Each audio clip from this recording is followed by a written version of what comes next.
Did you call it a simulcast? Is that like it's like two podcasts in one? So we can both use it. We can get everybody on both sides involved and overlap. Let's do it. Go ahead and do your intro. All right. I actually do the podcast Realizations, but this is the very first episode of the spinoff, my baby, my dream for the last 2 years, the one where we met.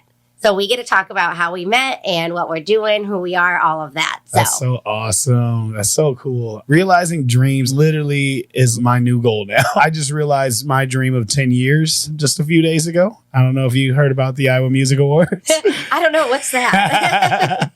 Played a big role. Yeah, I was really that's excited. actually the one where we met. Exactly. How ironic. As I mentioned, my new dream and goal, because it's hard to, all right, now what's next? And it's just helping other people reach their dreams and goals. There's nothing more fulfilling than just playing a role sometimes and helping people. I feel like the universe brings people together for a reason. Maximize on the experience. See what you know, who you know, and how we can help each other. It's interesting because that was the coolest part for me at the Iowa Music Awards. I didn't know anybody. I literally had one friend that I knew going into it, and she was actually the one that told me about it. Yeah. She had made a post about how she was helping you out with it, working the event, and she had 2 tickets to give away. Yeah. I followed her whole thing, and I did everything that you needed to do it, and I ended up winning a ticket. Are you talking about Chapis? Yeah. Get out. You know her? Yeah. So I met her randomly, which nothing is random, right? Nothing. But it felt random. Uh-huh. So we went up to the Iowa game to try to take the books up that I had wrote to Barstool Sports. They were going to be there. Yeah. They ended up causing a whole scene that day at the game and kind of like getting Iowa mad at them. Uh-oh. So we didn't see them at all. Well, we met up with some friends of ours, and she said her car was parked like 1 block away. Yeah. It was like 10 blocks away. So we missed like the whole first half of the game. Oh, no. You know what? Let's just have fun. Let's just hang out. We end up in Unimpaired. We meet her. She was working. Yeah. We just connected right away. We were just drawn to each other. We're talking. She was off. She went home. We were friends on social media. And then I saw the event. And I won the ticket. And then my partner, Marco, ended up reaching out to you and saying, hey, if you need any more hosts, Bree would be awesome. Any presenters, it ended up working out. Oh, so then she got to give my ticket away to somebody else. They got to come and bring friends. Yeah. It was magic all around for everybody. So I love that. I had no idea that's how the connection was made. Yeah. That's so cool. So Chapis, she was just on my podcast last week. Yeah. And what happened is she randomly stopped me. I'm not a karaoke person. I'm just not. And I got asked to judge karaoke. I was like, okay, the guy that asked me is like a big supporter, plays my music. I owe him all the favors. All right, I will do this for you. Maybe you can promote the Iowa Music Awards here. Okay, yeah, sure. That's great. Cross promotion. So I go out there, I'm promoting it. And as we leave Unimpaired, she literally jumps over the bar and runs out and stops us like, hey, I do a lot of stuff, like a lot. I was like, okay. She's like, I want to be involved. I was like, okay. She gave us her social media and I checked her out. And within an hour, I reached out and she was down. She's like, let's meet. Let's go to the studio. Let's do this and that. We've been working together and she is awesome. she's like the ultimate hype girl. She's awesome. Yeah. She does everything. She does. You need a tattoo. You need advice. You need this. You need that. Like, oh, because man. I was like, so what do you do? How do you want to help? She said, I do everything. There's nothing I can't do. I was like, okay.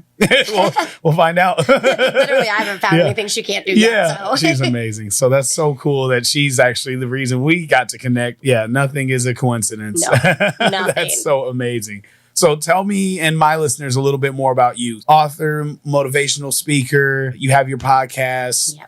I do everything. Yeah. We're a lot of everything people. I love that. Okay, so really quick little backstory. A year-ish ago, I was not this girl. I was, but I wasn't. I was working in the office. I was absolutely miserable. I had been doing that my whole life pretty much. Yeah. Bartending, serving, working in the office. I've always been hustling, working 3 jobs. And the thing is, I've been doing that since I was 14. Mm-hmm. I am, I believe, 35 right now. So that's a lot of life to be wasting on the phones and helping these people that aren't really appreciating anything. I have to interject because this is getting weird. All right, so I'm going on 35. I've been working since 14, a call center guy like my whole life. That is crazy. It's just unreal. Yes. Okay, keep going. The last job that I worked, which is actually the first book that I wrote, The Accident, How to Shake the Shit Out of Your Life. Mm-hmm.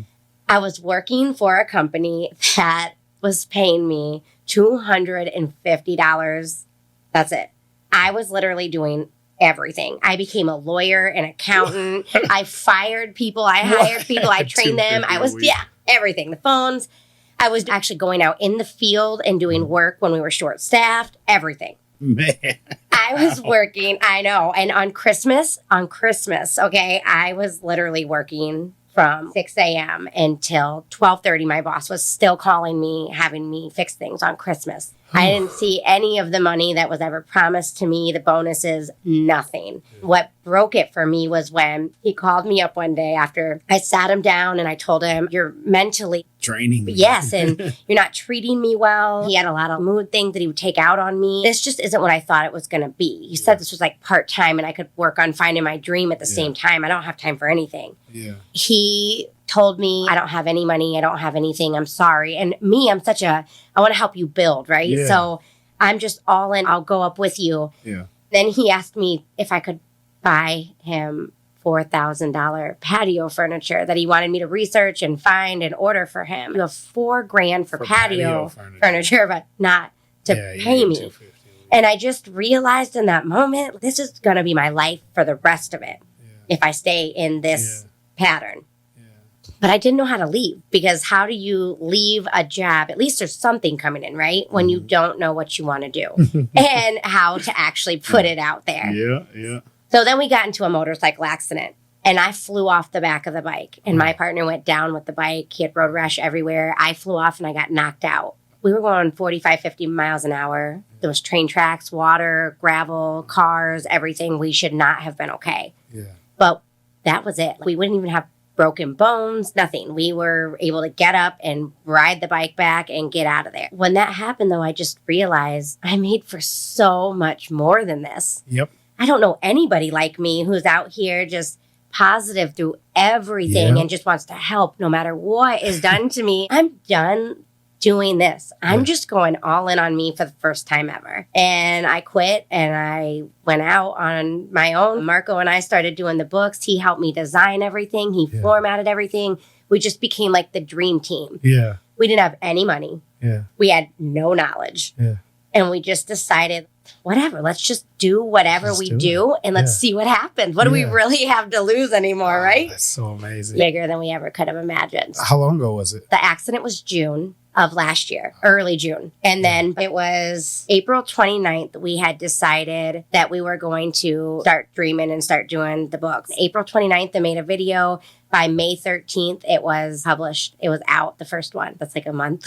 Yeah. Not even. And then the second one came right after that. So this has been within a few months. All of this has changed. Wow. That's so awesome. I love that. That is so amazing. I've got a kind of similar journey. I've been working at call centers my whole adult life almost. At GoDaddy, there was thousands of employees, but I was like number 2 in the company. I'd thrived. I made good money. I feel like I lived the American dream. Big house, wife, kids, a career, and she was working hard. But it wasn't actually my dream. The pandemic is what changed everything for me and put life into perspective, because so many people were passing away. Everything changed. It kind of made you just look at what you have and what you value, and are you happy with it? I think if I was to write a book similar to your experience, I actually did something like that. So I did an album called Antonio, which is my first name. I go by Tone, but Antonio. It's like a tell-all album. It talks about my divorce and the pandemic, finding a new life and a new way, and really just betting on myself and chasing my dreams. So for the last 2 years, I've only done the music and the business side of things and not work a corporate job. Me stepping away from GoDaddy, a job that treated me so well, that changed my life. One of our meetings is really what turned me off from it. Is, hey guys, we need to have more camaraderie amongst each other, because when it comes down to it, we spend more time with each other than we do our own families. That's not motivational. I want to see my family right now that you say that. I do see your face more than my daughter. I work here all day and then I get to come home and only have dinner with her and put her to bed and repeat. Then I get one day off that I really get to spend time with her. And then going through a divorce, it was like, do I want to also go to this job and at a call center at that, where people just talk to you like you're not even human. No, they really do. Can you talk to me about that? I love that you commented on my post because I'm a big please text me, don't call me guy. Yeah. Oh, and then it was so funny because on the way up when you called me, my watch wasn't working and I was driving. And so I didn't think, I was checking it. Okay, he hasn't texted me yet. And then you called me. I looked at Marco and I'm like, someone is broke he calling the rule, me? right? And you're like, I texted first. First. That's kind of my rule. I'll text one time and then if I don't get a response and it's like a time thing, then I'll call. But I'll never call twice and then I won't send more than 2 texts and not get a response. I don't know. I'm just weird like that. Because you've been in it for so long. Yeah. You're like, listen, I'm not trying to do that to you. Absolutely. So what was your experience like? You said you worked at a call center? So I actually worked at a call center. That was one of my first, I would say, like really good paying jobs that I got when I was 16. It's actually funny because I left there one day. I was so fed up with everything. I walked out on my lunch break and I couldn't go back. And I went back a week later to get my paycheck. And my team lead boss came up to me and she said, hey, Bree, I'm going to need you to work extra this week. You don't even know that I wasn't here? No, for a whole week. And I looked at my check. They had paid me for that whole week. And she thought I was there. So then I was like, shoot, I didn't find any other jobs that I liked. So I just went back and kept working. Oh my God. What? That's the coolest thing ever. Yes. And then it's so funny because everybody always jokes about it because I always say I never want to be number one. I always want to be number 2. Because when you're number 1, all eyes are on you. Yeah, they're on you all the time, right? When you're number 2, people sort of forget about you. But then when you pop up, they automatically remember how great you are, how much they like you. But then you slide back into the, right under the radar. Yeah. So you have all this fun. I never understand why people get so bent out of shape. Yeah. Why do you want to be number 1? Yeah. You get all the same benefits. Yeah. As long as you're networking, you're meeting the right people and you're being yourself and you're fun. You meet your people. Yeah. But you don't have all the pressure from everybody you don't even want. That's funny. The number 2 is kind of like a theme in my life. Of course it is. With music, I'm really competitive, so we always wanted to win, and we'd always get second place in everything that we did. That might have gave me the title of the episode, being the number 2. Yeah, being the number 2. It's like flip the script on the way you think about it. If you always have to be number 1, I guarantee you, if people sit down and they think about why they really want to be number 1, it's because their whole life, they've probably heard that's the best, that's the best, that's the best. That's what you're striving for. If you're not that, you're not good enough. Yep. But who told you that? Are they number 1? Are they number 1 to you when you think about them? And a lot of times people will be like, no, I don't even want to be like them at all. And there's always something you can come second to. There's a lot of ways to look at it, but I love that. There's definitely less pressure, but you should still work. Yes. And you know what? They're always trying to switch out number 1. That changes. And that's another thing. I was consistently number 2. Yeah. And number 1 would fluctuate, no consistency, but I was always right there. Nobody. You're just having a great time. You're basically the real number 1. Yeah. But it's like the right way because nobody is trying to constantly knock you down. Yeah. A lot of people too will say, oh, you're number 2. So you know all the people I need to know to be number 1. Yep. Come on, let me help you. Just stay away from my spot. I feel like that can relate to the awards. I'm a person, again, I've always second place, never the winner. So to be put in a position where we're giving out awards and there's winners and nominees was tough. I don't want to call somebody not a winner. We're all winners. It's hard to get people into that mentality that we're all winners. Also, my mentality of we're all in the same room. Let's find out what everybody does, how they do it, and how we can work together and do something better. That was the real goal of doing the award show. But some people took it as, oh, this person's better than me. No, they're not. I don't care if the Academy was everybody in this room. You should be number 1 to you. Yeah. And if you're not number 1 to you, number 2 isn't a bad place because you got something to chase. Yes. You've got something, a standard, a reason to work harder and something to go for. The Iowa Music Awards is a perfect example for this. Sometimes when these people that are voting, they might have something going on in their life that this one specific song was hitting them extra hard for whatever they're going through, right? Yep. So they're voting for that person, not because they don't like these other artists or these other songs. Yeah. But it's because for whatever reason, they're really drawn to this right now. It's not fair to make people explain why they voted how they did or they chose how they did because it's their own personal experience. Yep. And it's not for the artist to pick apart and to say, why wasn't I good enough? Yeah. It's to say, wow, let's look at this other artist that did win. Yeah. And they took home that award. What was it about them that was making these people feel so connected to them? Exactly. How can I make myself more relatable? How can I help in a new way? How can I be more authentic? And a lot of times I've found when people are really mad, it's because they either went against something that they knew wasn't quite right, but they listened to other people. And then they created this thing where they knew they should have tweaked it. Yep. And they knew it wasn't really them. And then they're actually mad at themselves. Yep. Or they are just mad because they're in a spot that's tight and they are ready to break through and they're trying to rush it. They're trying to control it. And they want what they think comes with being number one. But that's a mind state. It is. I don't care who you said won on that stage. I'm not even in the music business. You know how many people have blown up my Instagram? It's all about what you do with it. And it's all about how you use these tools that you now have in front of you. And if you're so focused on, I lost, when you're in a room full of dreamers and you're in a room full of talent and this beautiful, beautiful, just whole event, and all you can see is that you weren't good enough, that's your shit. That is your experience, and that is something you need to turn inward instead of lashing out with words. Absolutely. I 100% agree with that. I'm a people pleaser. Everyone keeps saying, well, you can't please everyone. My goal is to please everyone. I want to throw the perfect event where everybody does leave happy. And I think as long as I keep striving for that, maybe it never happens, but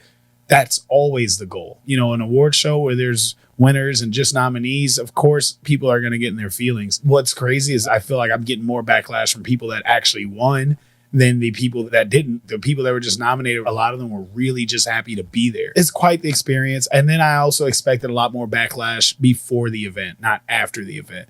And the backlash that I got after the event were people that were upset that they weren't involved. I gave all information I could everywhere. So if you didn't hear about it for the 3 months we were promoting it, but you heard about it now, did I really not do my part? I heard about this event 4 days before the event happened. In that 4 days, I went from having no idea that this existed to winning a ticket to being on stage and presenting awards. So don't give me your shit. Exactly. I'm very reachable. I have a lot of different platforms, a team of people that are scouting and trying to reach everybody, and anybody that wants to be involved, there's a way for you to be involved. When we met Chapis, I didn't know what she could do or what she did do, but there's something you can do. We'll find it out. We'll find out together. And there's got to be a way I can help you out in pursuing your dream and what you want to do. So I feel like that's my job. I'm here as a vessel to help people. That's what makes me feel good. Can we pause right there and dive a little bit? That's actually one of the lessons in my book. I love this because I also struggled with this. I'm a people pleaser. I want everyone to be happy and I wanted to fix everything. Before I started coaching and went to school for coaching, I've always just been naturally able to walk into a room and know somebody was hurting. I'm drawn to them. I want to help them, right? Empath. Yes. I'm a really big empath. It's always been a huge negative for me because I take on more than I can handle. I burn myself out. What always ended up happening was I fix. And I realized what I do is I basically pick somebody up who has no tools on how to fix their life. And I drop them way over here with me.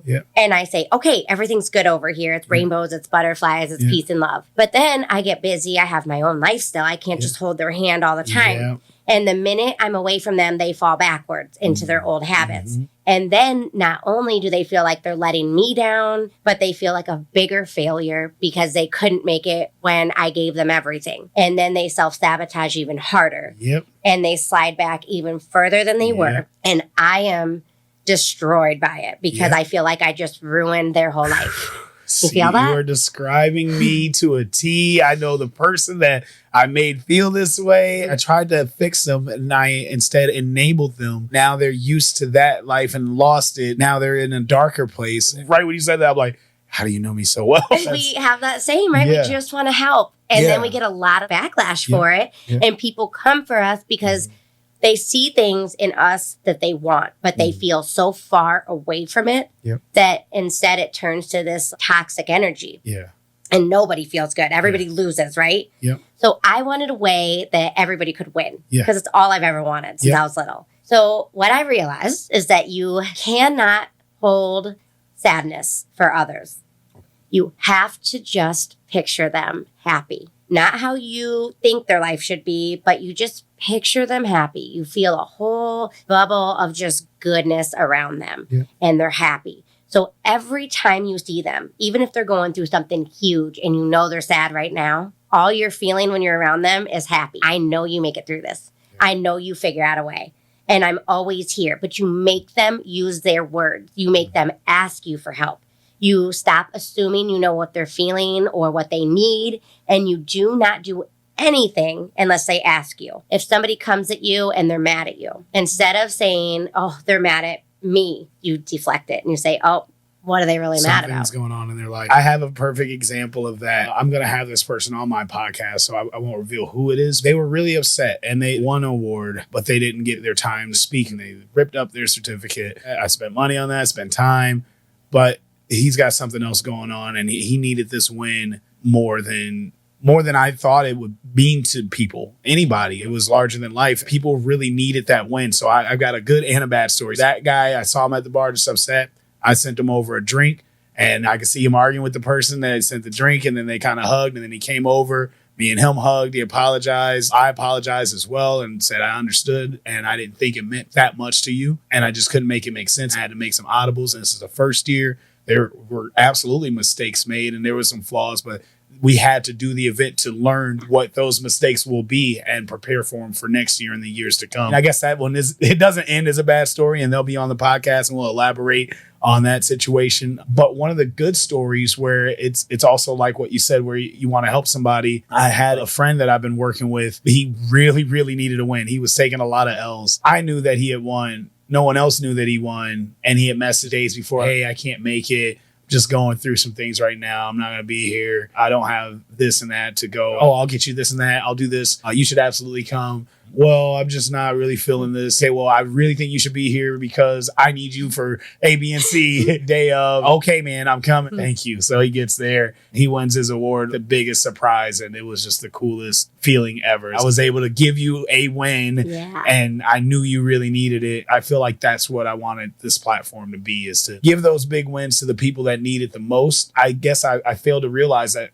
almost all of us need a big win. Life is tough. Yeah. It is hard. A lot of people deal with mental illness and depression and anxiety and don't know how to really cope with it. I've been getting this feedback that's either been constructive or just straight negative and aggressive. And because I've dealt with my own anxiety, depression, and mental health issues, I see right through it. I know, although you didn't take the time to articulate your anger and frustration, it's deeper than just something you feel that I did to you, because I didn't do this to hurt anybody. And I feel like people know that even when they are hurt about it. All this feedback is stuff that could have been given to me along the way and we could have done better, but this isn't the last one. Now I have your feedback. You know, I'll sift through the angry words and the swearing and all that and see, okay, well, this is actually a valid point. I want to take these opinions and really formulate something that someone that would have that opinion, here's the solution for it. I love that though, because even going through that and saying, hey, what I'm hearing from you is, and you take out all the anger. Yeah. And then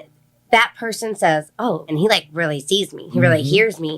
And that is what they really need. Yep. And most of the time, it's just we're feeling all those big feelings and we don't know how to process. We don't have anywhere safe to really put them with somebody who gets it. When you lash out and you say all these things, we're expecting them to just fight back, right? Yep. We're going to blow stuff up. And we get in this really self-sabotaging kind of mental state where we want to burn bridges. We want to blow stuff up in that moment, right? And I think they expect that from me too.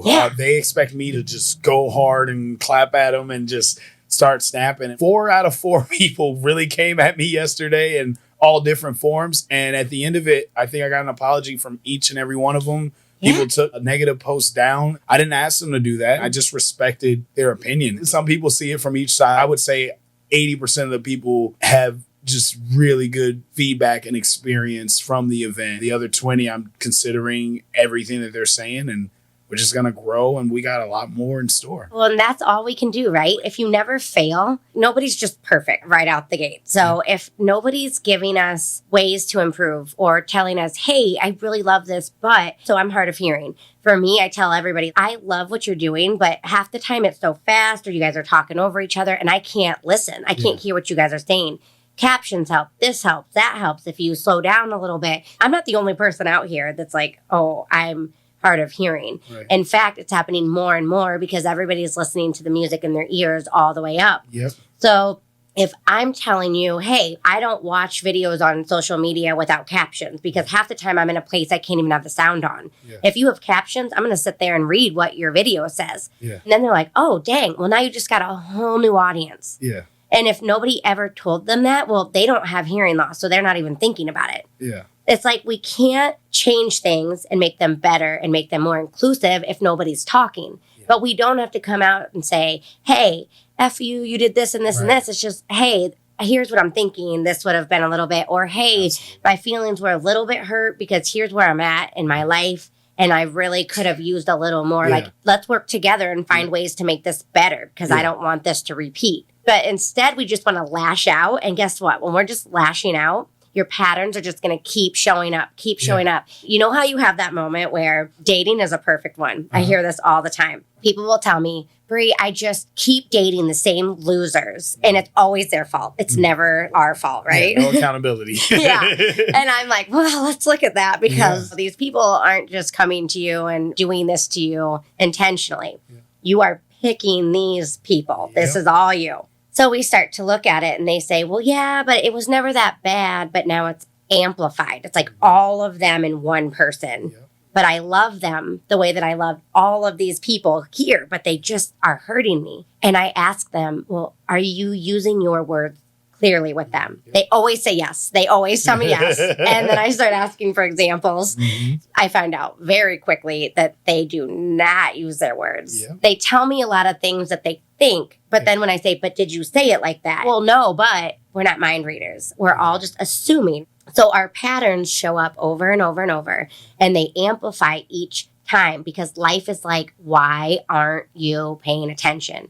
You're not hearing me, and I'm going to scream in your face till you get it. Right. We're all here to do something big. We're all here to do something impactful. Nobody is here to just work one dead-end job forever for the man and die, right? Yeah. We're here to create families, friends, whatever that looks like. I'm not talking kids and a wife. We are here to create our own families and make it look like whatever we want it to look like. We can't do that if we just keep trying to do what society and our families told us we need. Exactly. Break up with this stuff. Break up with your patterns. And instead of getting angry and blaming other people, look inward and see why this keeps happening to you. And you realize all the stuff you want to change.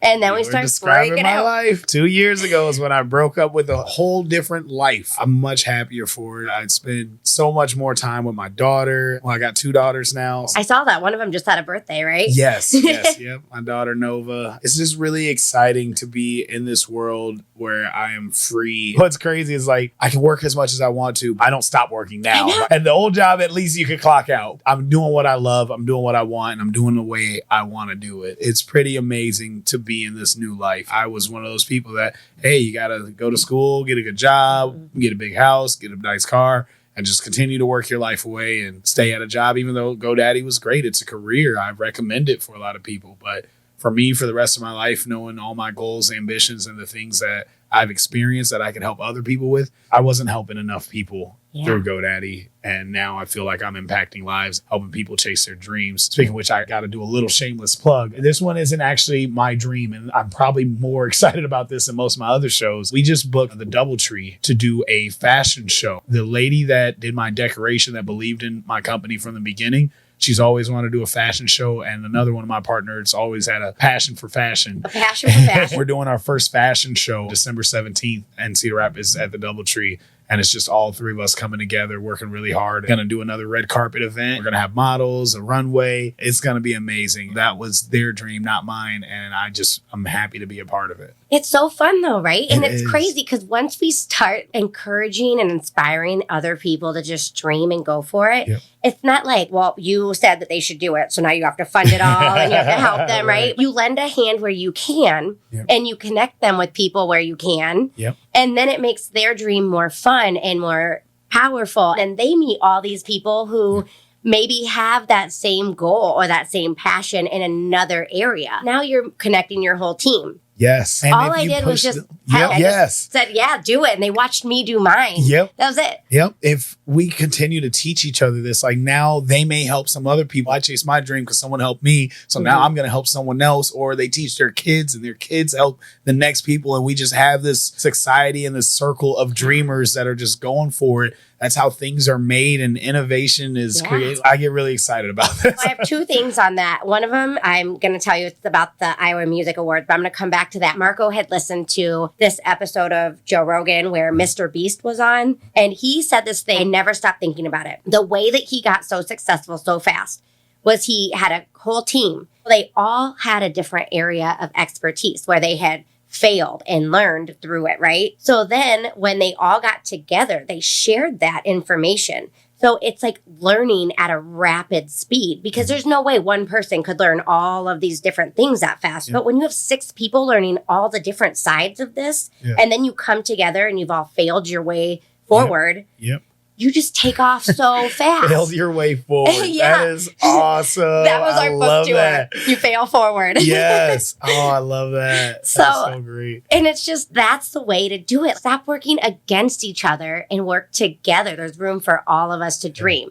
And that was how I felt the second we hit the room at the Iowa Music Awards. That's the first time that I've ever in my entire life been in a room full of people where I felt every single person I met understood what I was doing and I didn't have to look kind of crazy. and nobody really gets it when you explain it. They're like, that's weird, but how are you doing this? And they have so many questions and they attack you. I know it's just because they're curious. For them, it doesn't feel possible. They've been taught one way of thinking. You have to go to school. You have to work for this. You have to, no, let's stop following all these rules of society and create new rules. I was giving an example earlier. I got a good friend that I work with a lot.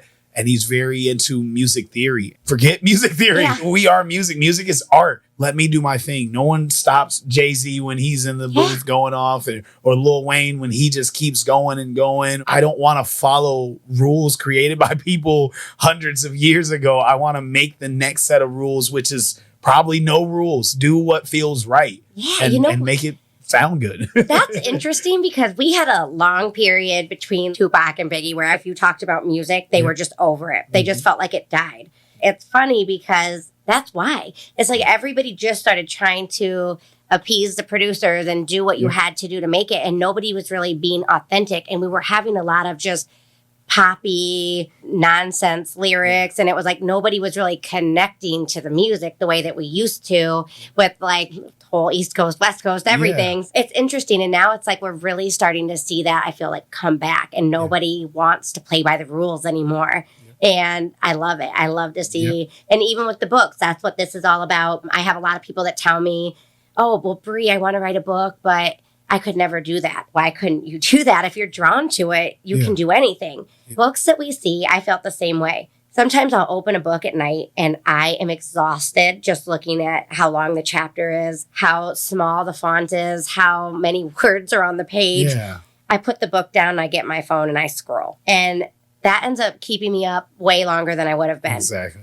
I'm trying to read to like wind down. I'm trying to read so that when I sleep better. I sleep more creatively. It's all of these things, but I can't do that when I'm tired. You can retain valuable information versus it when we're on social media and we're scrolling and it's a bunch of people dealing with their own stuff that doesn't really relate to you. We're getting this information that isn't moving us forward. Exactly. When I wrote the books, I had so many people telling me, that's great, but I don't read anymore. I haven't read in 20 years and all of these things. Why am I trying to write a mystery novel? Why am I trying so hard for something that doesn't feel natural to me? Just because I like to read that doesn't mean that's what I'm here to write.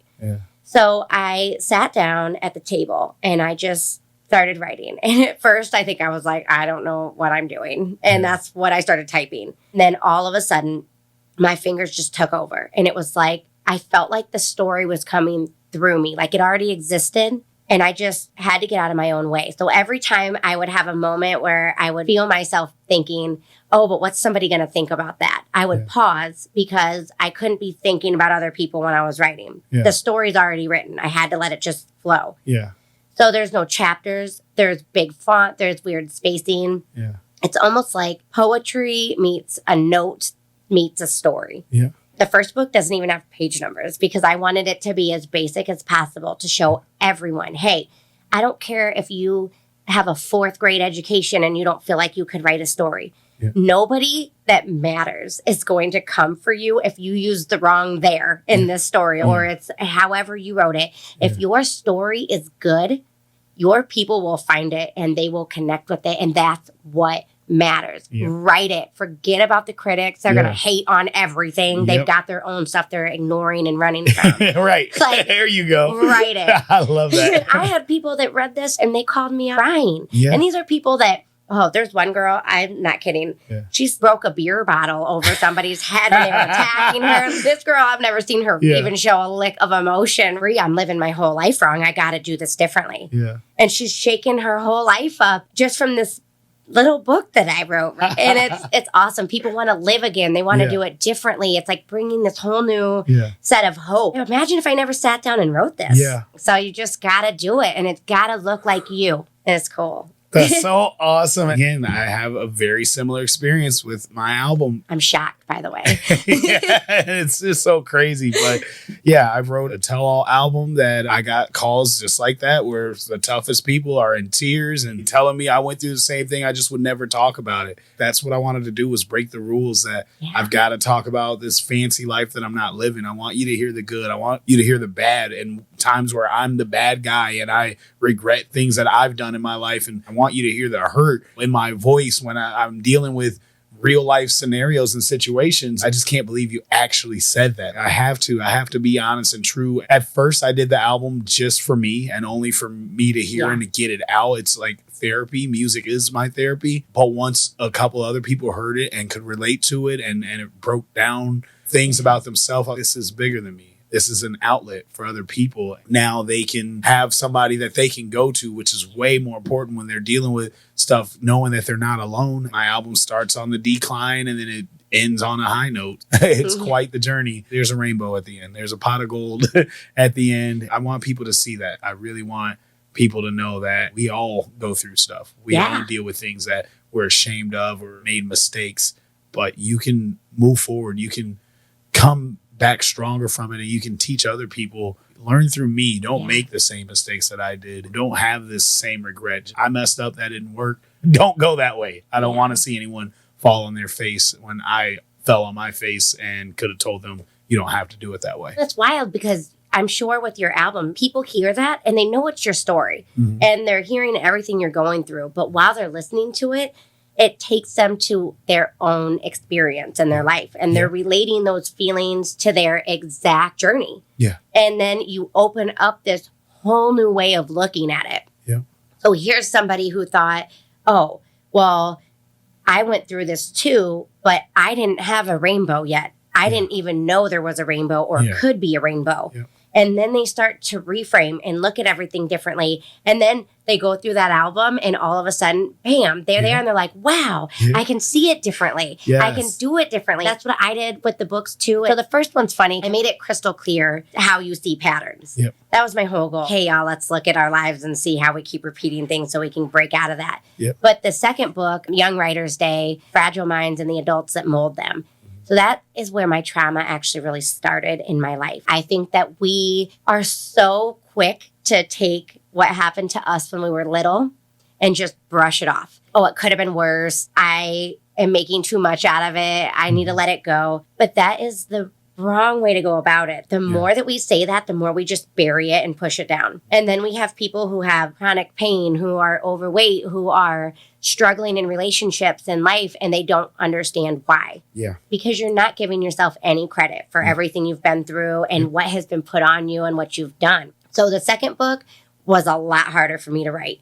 I had a lot of teachers that really did a number on me, and a lot of the students around me who still struggle with this. When I actually wrote this book, the very first story that happens in this, it was so wild that I almost struggled to release it because I knew it was true.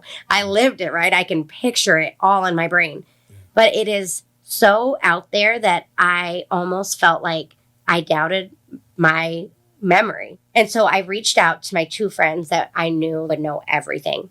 All I said was, hey, do you remember anything about duct tape and elementary school. Both of them said the same moment. Oh, you mean with this teacher and this student? The one that it happened to was like, oh, you mean when she did this to me? And it hurt my heart so much because how could a teacher, how could an adult do this to these fourth graders? We put my fourth grade picture on the back here, nice. if you can see it. Why don't I put it right here? Because when I wrote it, Marco was like, you have to use a picture. This isn't happening to you as an adult. They have to see who this is happening to. I was this sweet, sweet little kid. All I wanted to do was make people laugh and have a good time. And I loved school. I wanted to study all day, every day, okay? Yeah. I'd be a lifelong student if I could. To have the things that happened to me from that point on, it robbed a lot of who I am as a person. It stole a lot of years from me, and it broke my heart for a long time, and it really affected the way that I did absolutely everything in my life for a long time. I had some really hard walls up until this last year, pretty much. Yeah. Sometimes they're still tough to break through because I've had a lot of really rough people come for me in ways that I just never deserved. Yeah. But even this story, it all comes together. There's still a rainbow, even when there's no rainbow, because it's whatever you do with it. I chose, instead of holding on to this forever, I chose to own it and put it out there. I didn't think about what this would do to anybody. I don't use names where we're blaming. They have their own stuff. Yeah. No adult in their right mind is going to hurt children. It's their own things. And that's not for me to figure out. That was never why it happened to me. It was happening to me to take things that don't make sense and just use them for fuel anyway. Find something good. And I can put a positive spin on absolutely anything because I'm going to use everything that comes at me for something to help others. Yeah. I'm not the first person and I'm not the last person that some adult is going to be mean to a kid. If I would have been able to find this book when I was in fourth grade, maybe I would have been able to get help. Maybe I would have been able to hand this book to another adult and say, hey, I understand this in a way that I can't talk to you about. Will you please read this? And then we'll find a way to talk about it. But instead, I took it all on by myself because I was scared. That's all I'm doing. It's like, I don't care what anybody has to say about anything I'm doing because I know that fourth grade me, I needed this book to put it out. Yeah. If you don't get that, lucky you. I'm happy that you didn't have this happen to you. Yeah. So that's all it really is. That's how my album came. It was, I did it for me. And if no one likes it, I'm okay with that. Luckily for me, a lot of people liked it. Yeah. And I didn't expect the people, like you said, to call crying that could relate to it. Like, wow, I didn't even want to give this to the world. The fact that I did, and it's helping other people and giving people different perspectives and making people more open about issues that they had that they didn't want to address. And from where I'm from in my community, we were taught not to talk about your feelings, not to make excuses. Talking about mental health is just frowned upon. That's an excuse. It's really not. Not at all. There's a lot of things that some people are able to cope with a lot better than others due to issues that they try to suppress, traumas that they never address in their life, and they just carry on with all this hurt and guilt and situations that replay in their head over and over. Everyone's experience is different. So you shouldn't just look at somebody from face value and they're just angry and just cussing. I don't like to ever say, oh, they're just hating. No, that hate comes from somewhere. There's some validity past the words that they're using that they may not be able to articulate, but there's some pain that caused you to use your platform for something negative. I saw a little bit of your blog earlier, or vlog, where you have your rules. I don't have mine written now. I will, though, after this. But one of mine is to not use my platforms, my social media platforms, for negative energy or to hurt anyone. Same. I will not ever bash anyone on there because also if they're triggering me. And if somebody's triggering me, I've learned this. This is my favorite thing. If you have like a negative emotion about anything, you're getting angry, you're getting sad, you're hurt, anything, you take yourself out of it. You become a scientist. Think about a scientist in a lab. If they try something and it doesn't work, you never see a scientist who breaks into tears the first try. That's it. The whole experiment's over. Right. No, they are excited. A process of elimination. That one's ruled out, or I can tweak it and see if this combination works. I can keep moving, right? They're excited. Now, maybe if they keep trying forever and they're not getting anywhere, you see some of that frustration. Yeah. But they're normally really close to a break. And then they find it right after they lash out. So if we look at everything in terms of science, if you are the scientist, why am I getting upset right now? What is triggering me about this right now? You can find out so much about yourself and what you've been through and how to use it. And it's going to unlock a new level for you. If we are just letting our emotions run us, and we are staying in a place of negativity and we're just lashing out over and over and putting it on the other person, we will never release that trigger. It is so hard to trigger me now that literally I have more people that come to me now and I piss them off. I really piss them off. Oh, yeah. It's so rewarding, honestly. It So really is. I have an ex that like starts her day trying to tear me down. I'm not entertaining this. I'm not doing it. You're not going to affect my energy. She gets through here and there. You won. You got me. One of my favorite quotes that I tell my artists and stuff all the time, especially it's getting close to a confrontation at like an event, anything, is he who angers you controls you. Yeah. And people don't like to be controlled. Oh, no one controls me. Perfect. Keep that mindset. Don't let anyone control you. And that's how I get through a lot of altercations where I'll still be positive. I'll still be humble about my response, even though you attacked me. No, you don't get that control over me. You don't deserve my emotional response. If I give you my emotional response, it's not a good reflection of who I am. It's how I felt at that moment. Yeah. Well, then your emotions are controlling you. So you're not actually not in control. No, the person that made you emotional is the person, he who angers you controls you. Yeah. And that person isn't even in control. Sometimes I'll just sit back and I just let them fly. Right. Yeah. And I'll be like, okay, so tell me what's really wrong. Well, I'm just like, what were you hoping to build in that moment? What did you think that was going to build with me in that moment? I say that, and that makes them even more mad. What's your goal here? I often say, explain the point of this dialogue. Life is a movie to me, and this is a script. Sometimes things are said to me. I think that was my line, not your line. I can't believe you just said that. Nobody ever understands this. One of my exes said to me, and I made him so mad. He said, "You always walk around like you're on film." And I was like, what? Everything you do, you act like you're on film. So you're just perfect. I have no idea what you're talking about. But life is really like the Truman Show for me. It is, same. I see things in terms of a script, in terms of how things look, in terms of what they're trying to portray in that moment. I look at everyone as other actors. And it's crazy because I do that even with Marco sometimes, where we'll be in the middle of a conversation and I almost feel like I'm watching this scene. I am ruining the scene right now because he's supposed to be doing his lines and I keep getting in his way. So then I just sit back. Oh, he's really great in this role. He's doing good. This is, everybody's like, that's the weirdest thing. No, he's been auditioning. Nobody ever gets it. So the fact that you just said that, I'm so excited right now. I'm like a little kid. Did we just become best friends? Right, exactly. That's so cool. You ever watched The Walking Dead? Oh, okay. So I watched a few seasons of it, but I feel like I can smell the zombies through the screen and I can't handle it. It grosses me out so much. I did a song with somebody, a recipient of the best collaboration. His name's Mr. Anderson. Years after the song came out, he was like, hey, when you said I'm the star of this cast, y'all walkers, did you mean that everyone around you are extras? It took you like 2 years, but you got it. I love that. That's a great line, too. Thank you. I'll let you hear it sometime. You got to definitely listen to the album. Oh, I'm going to. We've been playing new music. So I literally am listening to all of it. I'm sharing things and it's just, that's what it's about. I spent countless hours listening to new artists and it's exciting to me. There was new genres. How am I going to have other people judge this? I don't even know if this is better or worse than the other one. It's all good and it shows people's talent. The fact that they submitted means they were fearless, or if they were fan voted in, that means they have supporters. That's just so interesting to me because 5 years ago when I wanted to first do the music awards,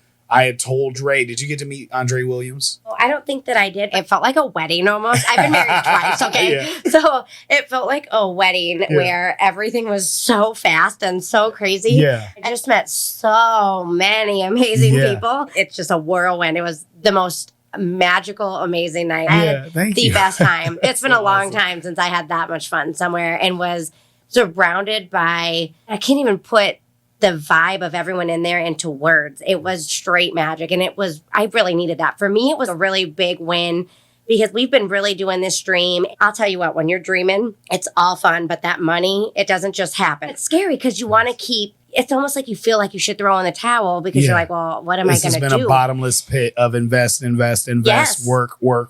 Yeah. No reward. How do I not drown Yeah. and keep doing this? Yeah. But when I hit that room, everyone was there. Even my dress, it was so funny because black tie. Oh my God, I've never been to a black tie anything. I live in the Midwest. I don't know what this means. I got that hot pink dress. I didn't even care because I felt like magic in it. Just being in that room and everyone was like, your dress. Apparently I know how to do black tie. I don't know, whatever. I You understood the assignment. I did. Everybody in there was just doing it. I know that not all of them are making millions right now. We're all in that same boat, but none of us are going to quit. Yeah. And I could feel that everyone in that room would rather live in their car and just travel around if that's what it meant. And it was just incredible. And it reignited this fire in me in a whole new way. You understood the assignment. That's exactly what it was about. To make a room full of like-minded individuals, see that you're not alone. We can share thoughts, information, and find ways to help each other and grow. I was saying when I met Andre 5 years ago, I told him the only way I can see someone making it out of Iowa is to get out of Iowa. Yeah. And that's a horrible mindset. That was from my experience at the time 5 years ago. I think I had been done doing music for 5 years because it was like, I have to move to Atlanta. I have to leave my family and I got to do this and that. He's like, change it. If somebody can change it, why don't you think you're that somebody? Since then, I've embodied if somebody should do something, look in the mirror, you're somebody. So just do it. Yeah. And by the way, we all need people like that. Yeah. Use your words and be really honest with each other because we do nothing by holding back and just saying, yeah, man, move or whatever. Yeah, you got to do whatever. It's funny because I used to say that. Mine was, if I ever want to be happy, I got to get to California. I hate the cold. I hate all of this, I hate the cold too, yeah. Okay. Well, we went to California. It was funny because everywhere I actually thought that I would live in California, I absolutely hated. Oh, man. Yeah, I did love a lot of California and I loved the weather, obviously. Yeah. We really started after the book tour we did. So we went through 14 states in like 15 days or 16 days. It was insane. Oh, yeah. Okay, so let's talk about the success of the book and then let's talk about travel because we got our top 5 that we got to do. You had a book tour. Yes, but it was the Fail Forward tour. Okay. Again, we have nobody in our life that could give us any information on how to do this. Yeah. I don't have a publisher. I will tell you that when you write a book, you basically need somebody who's like a publisher who can get you a publisher. You need all of these things. Getting your books into Walmart and Amazon, the legalese of everything, I don't understand any of it. Yeah. So I've really struggled at promoting it and really doing what is basic work for a publishing company. It's hard. It's really hard when you don't know anyone that has done it and you don't have anyone that can give you advice on it. Well, now we have you, right? Well, I mean, I'm failing forward so that I can help other people. Hey, there we go. We just decided, let's just take this on the road. Let's just figure things out. Here's the biggest part about it. I was not confident in myself when we started this. So the first time we walked in to talk about the books, I was like, hi, I wrote these books. Do you want them? I don't even know. And Marco's looking at me like, that's your pitch? That's what we're doing on the road? Oh, man. They were like, no. Oh. We don't really do that. You need all of these things if you're an indie author. And I'm like, I'm an indie author? I didn't know there was a category. I knew nothing. Thank you so much. I've learned so much. I knew nothing. Okay, so I'm like a hippie at heart. By the end of this tour, I'm walking in there. I don't even have my bra on. I'm just like, hey, what's up? I wrote these books. I'm amazing. You're going to want me. And they're like, all right. Yeah. We want them. Let's do it. It was just great. We're meeting people along the way and they're buying them off of me. I also love to just give them if I feel like the person needs it. Yeah. Or if I just feel like, oh man, something really good will happen. Yeah. I met a few people that night at the awards. Oh God, I just have to. I hope that they love them and it does something for them. I'll write messages in there. And that's my big thing. My messages in the book. If I write you a message in the book, it's not just like, keep vibing, Brie. Yeah. It's a whole thing. I wrote you your own novel basically inside of this book. I just really want people to know your life can be totally different. So we took them all out. And I won't say that we had a huge success from that. It wasn't like I got these books all over. In fact, most of the people that I talked to, even when I was trying to reach out to them after, it's like, the book world is not doing great in bookstores. So we had to revamp, and it's more like getting them out in coffee shops. We got them on Amazon. We got them where they're more accessible. A lot of times it's not the bookstores where we were finding the most success. It was the people we met along the way that were sharing and that were impacted by it, and they were telling their friends. It was that word of mouth. So we took my grandma's 1997 Grand Marquis. There's no air conditioning. It went out a week before we left, and we were driving all over the Northwest in the desert. And it was like 100 and something degrees the whole time. It was awful. It was awful. My very first car was a 1988 Grand Marquis. Oh, no. Yeah. Oh, my gosh. Too bad you don't still have it. Then I could have got the little air thing from you. Yeah. Hey, we need that. We still drive this. For real. But it was fun because that was her adventure car. Yeah. So after my papa passed away, she dated this guy years later, and he bought her this car. I guess I just went to the casino and stuff, but for her, it was like a big adventure. Every time I saw her, she'd say, "Oh, it's my adventure car, Brie. It's my adventure car." Yeah. So I felt like she was there with us, and she really got us through it. It was really impactful for me to take that and hit the road. But we wrote all over the back. Here's the website. Here's everything. I had people emailing me just like, "Wow, I checked out your website. I love what you're doing." They're following along. It was just cool. The people we met, my confidence. I became an entirely different person after that trip. Yeah, we didn't make thousands of dollars or anything, but I gained so much in life experience. I could never put that into money. It was so much more valuable. When I do make it and I'm up there and it's all coming together, that trip is going to be what made it so I didn't fall apart when I got to the fame, when I got to the money. It's where I keep my head about it because I've been through all these little steps that got me to where I am. So cool. I love it.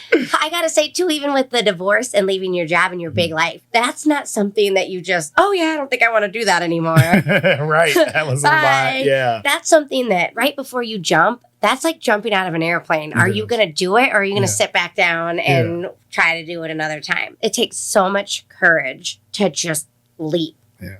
And it's scary to blow that all up for something you're not 100% is gonna work out. Yeah. But you do it, and then look at where you are now. Yes. Sitting in the sound lounge, and it's beautiful. It is amazing, and I'm a big believer in the universe and everything happening for a reason. I started in the basement of my house. I was comfortable there, but then at that point, you don't turn off work because now it's at home. So I have my meetings in my basement, my studio in my basement, never need to leave. But then I'm neglecting my family. An old dream of mine was always having my own studio. I just didn't need to do that. The divorce and we sell the house. Now I get to buy a studio. Before this place, I had my own studio, my own little suite, and it was cool as hell. All right, I got my dream. I'm good. All right, what do I dream for next? I just worked really hard. The guys here at Soundbox Studios recognized that work. We overheard them on a podcast because we're already fans, loved them, been all over the state looking at studios, and this was the best one. If we were ever to partner with anybody, it would absolutely be T1. The things they're doing over there with artists, that's what we want to get into. Well, you know, my lease, I could renew it for another 2 years, or let me approach these guys and see if they do it. As of August of this year, we are merged. I'm doing my podcast consistently. I'm recording. I did an 8-week training course on engineering, something I've needed to learn, but there was never anyone to guide me. Now I'm working out of the best studio in Iowa. It's pretty great. A lot of bad things happen in order for me to take that leap to get here. I think with the job, my last straw was the pandemic. I'm very patient. You're actually just frustrated because your website's down. So go ahead and vent, get it all out, and then I'm going to help you. The last straw was like, we're working from home. And these calls are getting worse and worse. Okay, you're not going to talk to me like that in my house. You're controlling me because I'm getting emotional at home. He who angers you controls you. I can't do this. I can't. And I'm going through a divorce. This house that was once full of joy and smiles and a bunch of people is now empty. And then this person's going off on me because their website's taking 2 seconds to load instead of 1. I am dealing with real life stuff. Yes. You know what? I worked from home too forever, for like 10 years when the pandemic hit. And my job ended up actually not being a job anymore because of the pandemic. The money wasn't coming in because it was a window cleaning company in Virginia. Well, they couldn't go into anyone's home for a while because everything was on lockdown. They said that we weren't a mandatory business. I feel that when you say you work out of your house, it's always there. I would wake up in the middle of the night typing or try fake answering a phone call because I never left the office, right? It was right there next to me. It was horrible. I'd like hear the phone ringing in my dreams. I know you feel it. You're to the heart. I would have these people calling me and they'd say, I need my windows cleaned tomorrow. Well, we're booked out in the pandemic, and they're screaming at me. Being unreasonable. Yeah, and my coworkers were just having meltdowns, and I can't keep taking this abuse. You need to put them in their place. This is window cleaning. This isn't like my husband needs surgery or he's dead. Yeah. People are dealing with that over the phone and even on social media. People forget that we're human. Yeah. We're all humans. Yeah. You're upset about something that you're dealing with. Yeah. I'm probably dealing with stuff too. So I had this was my last guy that I dealt with in Virginia before I was like, I'm done. I cannot do this anymore. Yeah. This man called me up on the phone. He was the worst person to me I have ever experienced. He said the meanest things to me that I can imagine coming out of somebody's mouth. Right. I was actually in tears, and nobody has ever gotten me in tears on the phone. And I've been in customer service for a long time. Yeah. So I Googled him because I am FBI, and I look up everything.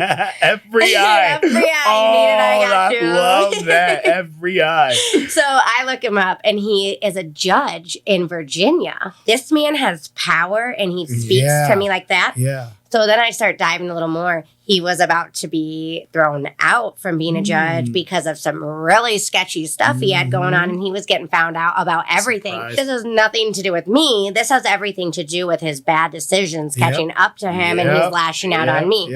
And we always know that. This ain't about me.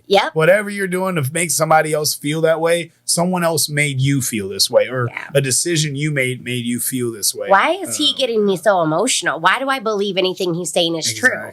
And then I realized it was because I was just so frustrated, and I just don't want to do this job anymore. I don't want to hear anybody on the other side of this phone ever again. I'm frustrated and I'm crying because I feel like this guy is the rest of my life. And I just was like, I'm done. I'm out. And now I'm a texter. You can yell at me a text. I can put the phone over here. I don't have to read it all. Over the phone, I'm over it. I'm over the phone. I'm so bad at telling people bye. And then I think people know one more thing. And I always stay for one more thing when I can't. My phone calls typically turn into hour-long phone calls. I'm a really good listener. I find ways to relate, and then I think of new ideas on the phone. So people get excited when they get me on the phone, but they just last too long. I got other things that I have to do. It's fun being a creative, and then I love collaborating with people and picking their brain and getting new ideas and new dreams and new ways I can help people. I will actually give you a really cool tool. It's cutting the fat. Okay. So the minute you start to see something in a conversation where you're like, oh, this is fat, I don't feel a pull to this, you just say it. You just say, hang on, I feel like we're getting off track. I liked what you said about this, and it pulls them right back in. And then you talk about what you actually want to talk about. And then when you're done with it, you say, I got it jotted down, move on so I don't get overwhelmed with it. I need time to process that, so no more on that. Oh, give me time to process that. That way they know that you're tuned in, you're focused, and we don't digress and get lost in the sauce. Yeah, and think about it. When you have a really good idea and you feel really vibey about it and you're sparked, right? You're ready to roll. But then you over talk about it. You don't feel that same spark anymore because now you're irritated because it's taking up too much of your time. If they got off the phone with you right then and there and you were thinking about that all afternoon, you're probably going to call them back later the next day. All right, I got 4 more ideas on this. But the fat gets in there and it ruins it. Absolutely. I love that. Tell me a little more about the books. How many did you sell? Did you get them in stores? What's the process? So it's pretty much just Amazon right now. We have a couple bookstores, but like I said, it's been kind of hard to even be in touch with them. You mentioned you did Audible too? So the first one has the Audible. The second one is twice as long as the first one. I've read it through 3 times. It just wasn't quite right. It was also really hard for me to read. So I'm going to. The second one is just different. It has to be perfect. And it hasn't been the right time yet. That's on the top of my priority list. It will be an Audible very soon, and I will read it. I actually would love if I could get the second book turned into a movie. If you had the right person that is in here playing this teacher, it would be the best movie, and it would affect so many people on such a larger scale. So I would love that to happen. There were so many videographers in the room, and I'm connected to so many. I absolutely can make that happen for you. I actually really connected to one of them, Okay. and I made sure he got the books. Yeah. I just felt super drawn to him right Yeah. away. I'm very hopeful that that works. Yeah. However, if not, I'm very open as well. Yeah. I think that whoever read it and felt it, that's Yeah. who it needs to be. Yeah. They need to have a vision. Oh, and feel it. yeah. I'm all about that. We'll definitely chat That's about so that because awesome. I would love it, and That's I just so think awesome. it would really change the world on it. Yep. It's on Amazon. Most of it is just me promoting it, putting it out there. People are just popping on and grabbing it. We still take them all over. I did Paula Sands Live, which is a local show in the Quad Cities, Yeah. and I'm going to be back on there. She's incredible. She's one of the best people I've ever met. So vibey when I met her. We'll be back there promoting. I went on Good Day Tulsa, and I'm just trying to find other people who it's like, hey, can I pop on your So show and cool. get this out here and connect and vibe? And it's just Yeah. a lot of fun. All right. You gave me a new dream. I want to write a book now.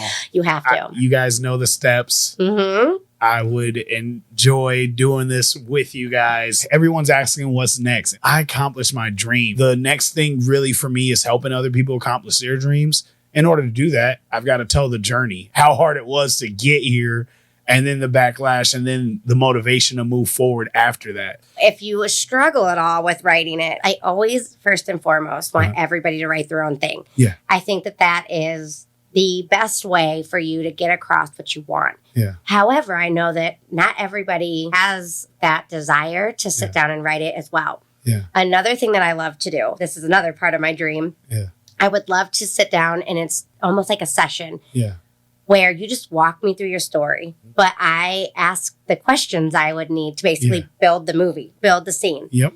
And then I would put it into your story, into the words how I heard it. Yeah. And I basically write a book for you. Yeah. And I give it to you and I say, read it and tell me if you love it, adjust it, do whatever you want with it. Yeah. You can trash the whole thing. If you're like, oh, this totally showed me how to write it. Like I can feel how to write it now. I don't care if you ever use it. Yeah. All I care about is sparking something in you that creates a new thing for you. And if you read it and you're like, no, that's perfect. This is exactly what I wanted. Then you put it out. Yeah. It's your book and it's whatever you do with it. Let's do it. It's official. We're on camera. Let's do it. You got extra copies of these. I'm buying both books. Okay. I'm going to write you a them. novel. Yes. And yes, I'll need you to write my book. We're going to have fun. Yeah, we are. Look, you're going to be my first episode of my Dream Baby podcast, the one where we met, and you'll be my first one for my dream of writing the book. Okay, That's so cool. This is so awesome. Nothing meant for you will miss you as long as you are out there showing up and trying. That's so cool. I'm so excited. Me too. I've been excited since the second you popped up into my life. I can't explain it. We were always meant to me. I just feel it. If Chappice wasn't that brave to just randomly stop me, I wouldn't have met her. If I wasn't such a open book, open door, talk to me, let's interact, let's find a way to work together.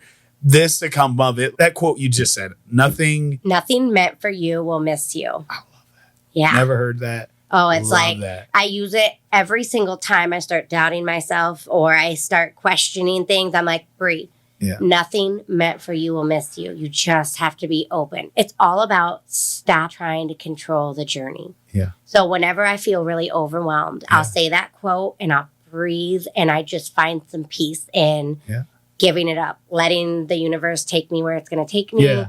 And I just trust that the universe isn't going to drown me. It needs to thrash me around a little bit so that I learn what I need for when I get there. Yeah. So I'm just very open to it. I've been correlating because I'm religious. So my God correlation with the universe, like God is the universe. It's got to a point where I just say the universe so it doesn't make other people uncomfortable or anything.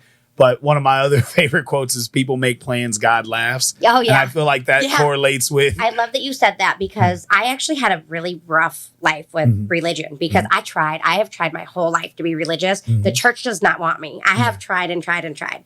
They don't ever want to answer my questions. I've gone to so many different churches. I've really tried. And I realized I'm just very spiritual. But also, I'm not trying to say what is or what is not. Yeah, no one should tell other people. No. Yeah. Like, and I wasn't alive. There is an entity, which is the universe. We see the results. You can't tell me coincidence.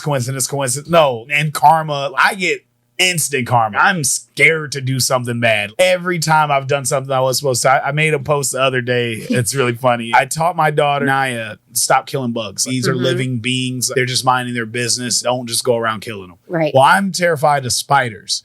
So I got this new garage, it's like a folding garage door. There's a spider at the bottom of it. I don't know what came over me to be this evil, but I'm about to smash the hell out this spider. So I jump up, push the doors up, and jump to push it down. This is a new garage door. My fingers get caught in the fold so hard, it shuts all the way. My fingers are flat as a pancake.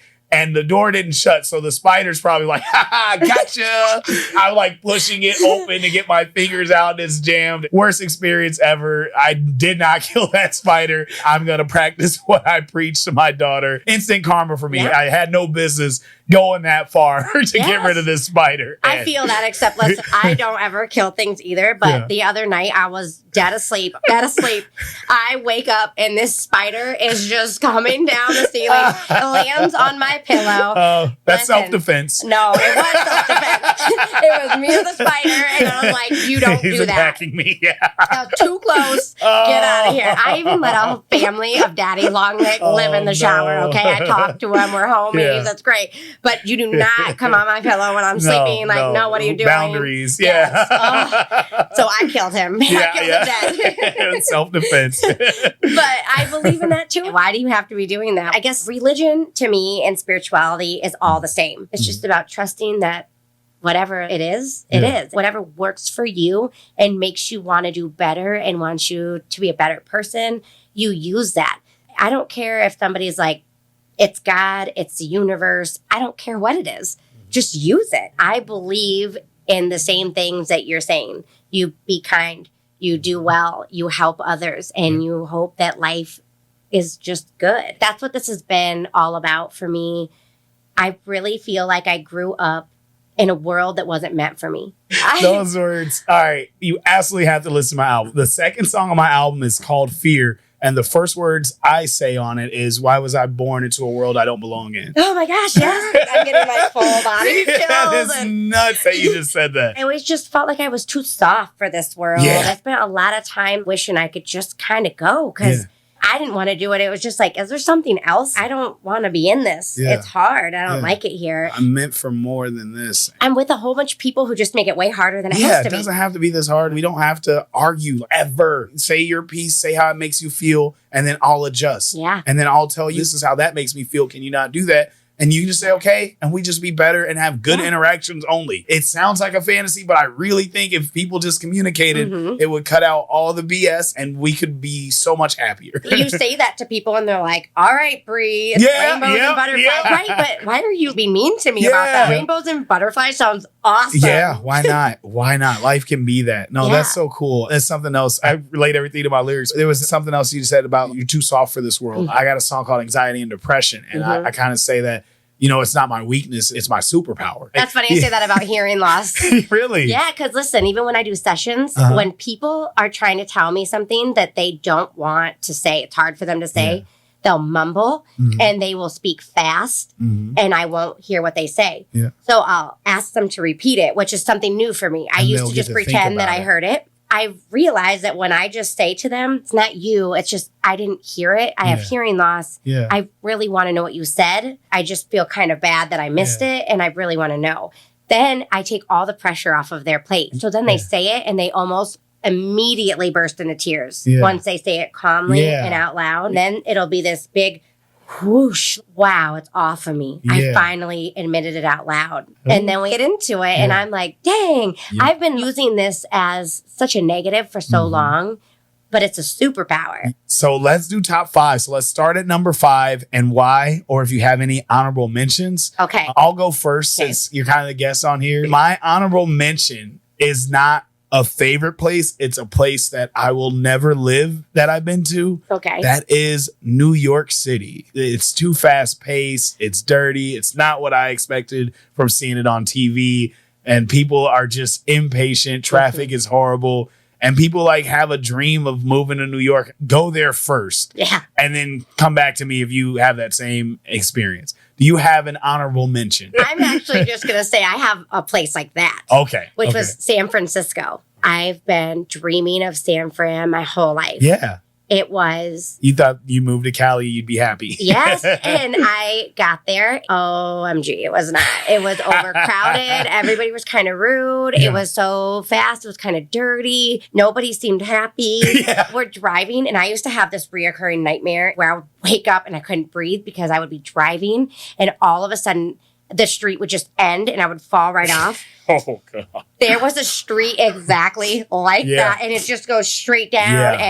Those hills in California. Is it San Francisco specifically? Yes. I like it is everywhere else. Unreal. It is just a drop. Yes. I was like, this is not at all for me. At all. That's funny. Let me go with my number 5. It's somewhere that I lived, I love, I'll visit any time of year. Maybe I put it too low on my list, but Dallas, Texas. I absolutely love Dallas, Texas. My brother out there, shout out my brother Q. He was at the music awards.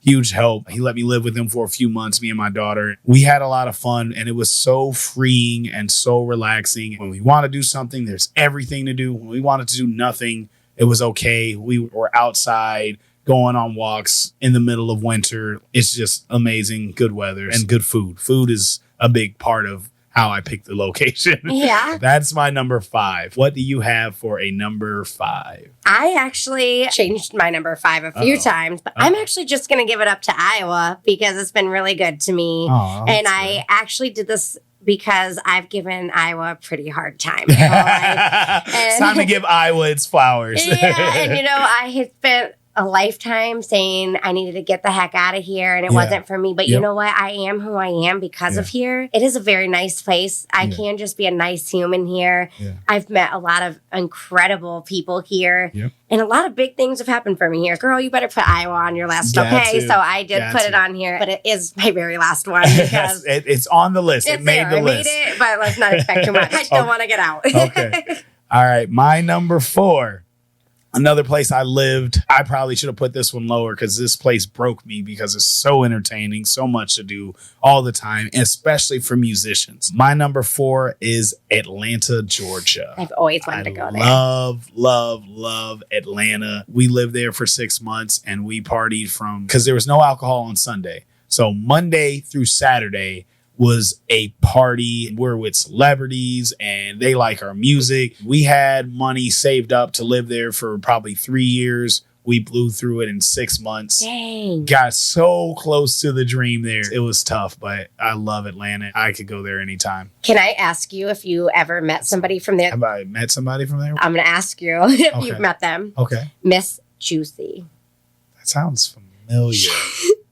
She's from Little Women, Atlanta. She's a little person, red hair. She was a radio host. Okay. And she's big in the music scene. Really? Oh, man. She always says, like, Jesus, take the wheel. And she's real loud. And she's really loud. And I just... Juicy. Okay, I'm going to look her up because we met a lot of people. I don't think you'd forget her. Yeah, okay. Well, one of the guys, you know who 2 Chainz is? Yeah. Okay, so we knew him when his rap name was Titty Boy. And he was just changing into 2 Chainz. So he was... Everywhere we went, he was there. We were almost rivals. We just kept running into each other and we watched him transition to who is now the mogul 2 Chainz. When he dropped the first album that changed his name and really skyrocketed him and made him this big entity, we were there and watched the whole thing unfold. I think it was 2011. It was pretty crazy. That is pretty crazy. Yeah. All right, your number 4. My number 4 was Mexico. We went to Playa del Carmen this year. And I have never traveled anywhere before I met Marco. And I've been like everywhere now. But man, Mexico, I was so afraid to go anywhere outside of the U.S. Oh, yeah. And I have hearing loss, a 5 foot tall blonde girl. People just warn me about everything. No. That's what I was scared of when I first went. If they start speaking another language and no one's communicating with me, I'll lose my... I already have such a hard time just with English half the time. And I'm like, what am I going to do? Yeah, right? yeah. But I was lucky because Marco and Marco's family, they all speak Spanish, first language pretty much. I was okay. But it was beautiful. I didn't have to worry about anything. Oh, man, I had the best tacos. I started eating hot, spicy sauce and everything. I'm changing my life over here. That's actually where we dreamed up the books and I started writing. We had this penthouse that his brother had gotten for all of us. Man, it was gorgeous. We were just looking out over the water. Yeah. I sat out there from like 4 to like 7 every morning just reading and writing. It was the first time I felt connected to my dream in a way where I was like, wow, this is the feeling I need every day. Yeah. And I just started writing. You said Playa del Carmen? Mm-hmm. Okay. I only have been to Cancun. I've been there 2 or 3 times. It was amazing. We actually went through the sensory cave when we were there too. Ooh. You have to take your shoes off. It's all dark and it's like a jungle. And you're by yourself. You have to feel your way through. Yeah. And it was so funny because everyone was like having a panic attack going through it. This is like my life all the time. I could stay here forever. This is a great meditation spot. It's so peaceful. I loved it. Okay. What do we have? Oh, 3. Number three. Don't hate me. Los Angeles. When we went to Hollywood and walked the stars and stayed, I'm a big Marvel guy, but I went to the Thor movie premiere and all the actors were outside. We walked the stars and then we did a tour of the Warner Brothers lot and we were on the set of Friends where the Ellen show was shot. That was just the coolest. It was the most expensive trip. The hotel room was like $600 a night and it wasn't a nice hotel. It was quite the experience that I want everybody to have. That place was amazing, but we saw the good side and it was funny because we need to go to a gas station there and people are like, oh, don't go to that one. It's a gas station. We're getting gas. I'm not worried about it. Right when you cross that street, it goes from all glamour and nice to like, it was straight hood. I'm from Chicago, South Side. I'm from the hood. This was hood. What color are you wearing right now? 4 people that don't know you are about to approach you. All I did was cross the street from the hotel. I almost didn't want to get what we needed from the gas station. This is nuts. They're not joking out here. Still experience, and I want everybody to see it. So that's my number 3. I even have a friend's tattoo. So yeah, I would love that. And that's crazy though. You have to be careful some places like that. Yeah. I always take people's advice on that now because I've gotten into some dicey situations not listening. So I usually try to do that. Yeah. I actually put California as my number 3. Okay. We actually stayed in Wairika with our friend Ronnie. He goes by Trash Man Ronnie, and he's on the Anomalies pod. We've known him forever. Marco used to do that podcast. He's known all those guys forever. We stayed with him and his wife. It was just beautiful. The streets are wide. That's where people were emailing us. Yeah. Like, I saw your car and just wanted to see what you're about. It was just so nice. It was so pretty. Everybody was so cool. All the shop owners. Yeah. We just spent so much time in Wairika. I loved it. I could do this. This is awesome. It was a really fun place to be. We woke up on the Pacific Ocean one day. It was, that was everything. Everybody's out there surfing. Yeah. Everybody's so nice. There was this Taco Bell that was actually a bar next to it. So it's Taco Bell and a bar. And that place was just hopping. They know how to have fun there. Yeah, the clubs are just something else out there. All right. My number 2, Miami, Florida. I love Miami. That's funny. Such a great place. I've got a lot of stories for Miami. A lot of fun. Oh, I can go on forever about Miami. Now I'm supposed to talk about it. I just love it. When you got to Miami, did you fly? Yeah. Okay. So how did you feel when you got off the plane? Right away, when you think about getting off the plane and stepping outside into Miami. I felt like successful. And maybe it's something that movies or something did to me, or living in Iowa most of my life. Wow, I got to Miami. I'm here. Everybody here is somebody. Yeah. I had a connecting flight in Miami for my number 1. I'll tell you about that. The minute we hit Miami, I was singing Will Smith, Miami, in my head the whole time. And I was like, having a great time. I grew up to that song, so I can't get there and not sing it. So that's awesome. We'll definitely come back to this because I got something for you there. Number 2 for me is South Dakota. South Dakota. Yes. So I was totally stunned when we drove into South Dakota. Yeah. I could not stop crying. I could not get it together. That was the most beautiful, magical state to enter. What? Oh my gosh. Everything is just breathtaking and it puts everything into perspective for you. And I was taking in the scenery and I just could not keep it together. I couldn't believe we were out on the road. Yeah. I couldn't believe I wrote 2 books. I couldn't believe I was with the love of my life. I couldn't believe anything that was happening. Unreal. Like, this is my life. I think I started falling apart like 5 times because I'm like, this is straight magic being here. I had that feeling after the musical where I stayed up till probably like 6 a.m. All right, at the show, I'm professional. I'm Tone the boss. Yeah. And then we have a little celebration after. And now it's like, all right, we're family. We're smiling. We're celebrating. We're having a good time. Then everyone went to sleep. Then it's just me. Then we did it. I made this happen with the right people. My family got to be a part of it. Not only witness, but actually help. It wouldn't have came together the way it did. The staff and everybody, all these people trusted and believed in me to do this, and we delivered. People are afraid of that. People are afraid to take responsibility and to have the target on their back, because the one thing that can go wrong will go wrong, and someone will point it out. But I embrace it. I got down on my knees. I prayed. I thanked God. Tears just came down. I did it. I almost don't know why you blessed me with this experience and this responsibility. Whatever I had to do this for, I promise I'll continue to do it and stay on this path. There's a reason. There's a bigger reason for me to be here and do this. Even if something happens where I can never do it again, this is going to show somebody it can happen. I'm just beyond blessed and grateful that happens. Being overwhelmed after you did your 2 books, that was my moment Sunday going into Monday. I'm a big believer that gratitude that you feel, that is what keeps the dream going. Yeah. If you never pause to take in those baby steps, all those baby steps that have built up to this big thing, if you never pause to reflect on just how amazing what you're doing is, everything starts to build up in a negative way, and everything starts to fall off because you're never taking time to really seal it in. Yep. The more grateful we can be every day of our lives, the more of that we see. Yep. So it's huge. I actually went around and talked to everybody about you because I love to know. That's my favorite question. How did you meet? I love to ask people that. I talked to probably 60% of the people that were there in some way, shape, or form. Yeah. I would ask how they knew you, what they thought of the event, and if they were having fun. Yeah. Every single person that I talked to brought you up, said how inspirational you are, how much it meant to them to see that you did this, how proud they were of you, how happy they were about the whole thing. Not one person in there had a single thing to say about you that was not positive. Wow.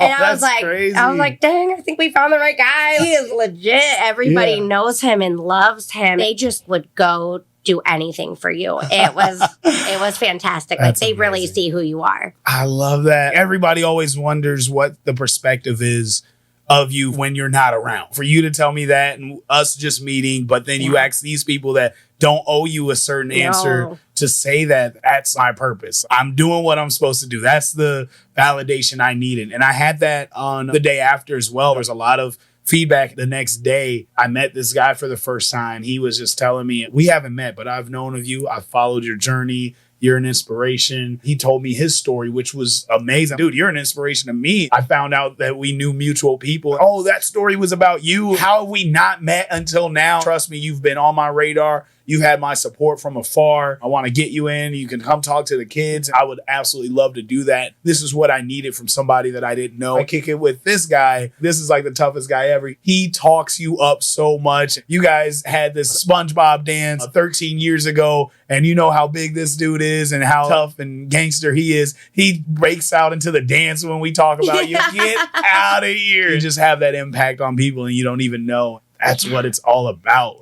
I got a lot of that with the books and the podcast. Right when I was really doubting, should I keep doing this? Is this really anything? Is anybody even paying attention? We were out meeting up with a friend of mine just to chat and kind of catch up. And there was this girl that I haven't seen since high school at the table next to us. She's working on her laptop. I went up to her. Hey, do you remember me? Are you kidding me? I have been watching your story. My family's trying to get me to stay in Iowa, and I'm literally trying to move to Colorado. I was trying to make a decision, and I watched one of your stories, and I'm literally setting up my internet for Colorado right now. That's like you gave me the balls to do this. Don't stop. All these people are watching, and they're just not telling you.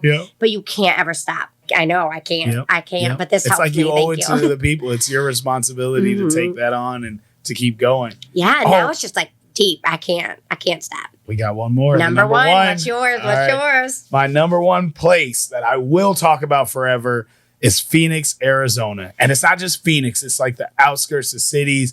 My friend Kenny out there, one of my best friends, I lived with him in college. He really put me on to the perspective. Look at the people out here. They're smiling, they're jogging, they're happy, they're in shape. I'm going to be honest with you. You gained a few pounds, bro. You haven't been the happiest. The weather does that to people. If you sit in the cold and it's cloudy and it's not sunny, it makes you not really even want to take care of yourself, and it doesn't motivate you. The air, the energy, and the other people around you here make you want to do better. You have to hit the gym, and it's normal for everybody. You should be smiling, and you should be nice, and you should help people. It's got everything I need, from great food to great entertainment to good opportunities to new experiences. Then I've got a lot of my friends that's moved out there. Kenny, Courtney, Lou. So I got a lot of people that I go see and just have fun. It's always a new adventure every time I go there. I don't go with a plan. Yeah. I just go, and it's always epic. You know what's Arizona's my hilarious favorite. about that? Yeah. I have a lot of family out there. Really? Yes. And everywhere on your list, I've never been. And Really? everywhere you've said, I've wanted to go, except Miami. Even Miami, I was Yeah. just in and out. Yeah. But my family that all moved there, they said that their favorite thing, they actually call it warm Iowa. Because if you go to the bar during an Iowa game, you will see the whole bar, they're wearing Iowa shirts. Yeah. There's an Iowa bar that we Yes. go to out there. There's so many people that have moved there Yeah. from Iowa. All of our people from Iowa that want to be warm are just now in Arizona. So my 5-year plan is probably to be what they call a snowbird, Mhm. where when it snows in Iowa, you have your house in Arizona, and when it's too hot in Arizona, you go to Iowa. Yeah, So- that's what I want to do too. You got a There sandstorm, we go. you're out, and Yep. then you. Yep. Yes. I've been saying that my whole life. That's so funny. That's But I awesome. just love that you picked the warm Iowa Yeah. as your number one. So Yep. it's like you're telling me you love Iowa, you Yep. just need it warm. Yep, that's it. That's it. That's all. Well, What is your number one? That's also funny because my number one is Key West, which Key is. West, Florida. hmm Awesome. So I went to Key West when I was 16. They call it the Keys, right? Yes, the Okay. Keys. So they Yes. have a bunch of them, and then Key West is one of the Oh, Keys. oh, okay. So Jimmy Buffett loves Key West. He has Yeah. a little recording studio house Oh, thing that was okay. there, or used to. We Uh-huh. went and saw it when we were there. The reason Key West is and will always be my number one is because that was the first time I had gone anywhere that wasn't Iowa. I had been to like Chicago. I don't consider those the A same. little 4-hour, Yeah, no. Minnesota, Chicago. It's the same thing. I'm still in Iowa. It's Yeah, just windier yep, here. Yeah, the windy Iowa. I got off that plane, and it was the first time in my entire life that I could connect a feeling outside of my body to something. I got off that plane and I stepped outside, and the weather hit my soul in a way. Hit your soul. Oh, my I love bones that. were warm. Yeah. I didn't hurt Your anywhere. spirit was just different. Yes, and I yep. felt like you said, like Yeah. I could do anything. Yes.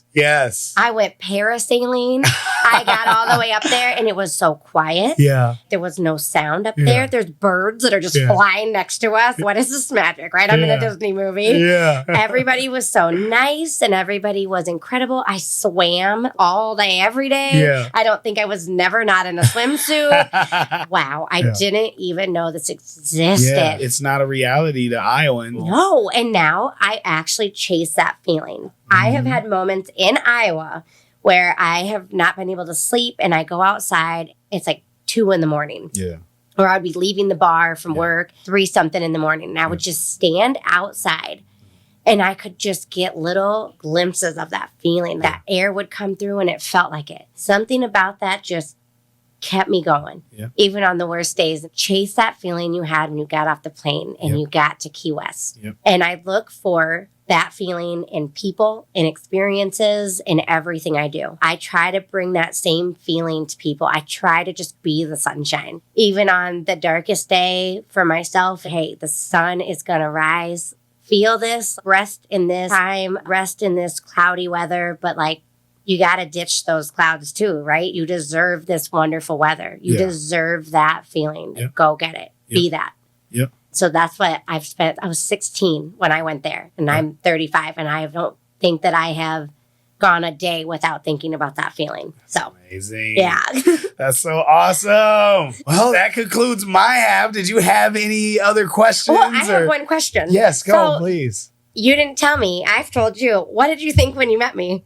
You were awesome. You were energy, and I think I was a little, I I think came I out was a of little nowhere. intimidated. Oh my God, she's gonna have expectations of me that I'm so on the fly. I think I apologized to you like 10 times. I'm gonna text you. I've got to do these other things. One big thing for me that I think is a flaw is I want everybody to trust me, and I know if you trust me, I won't let you down.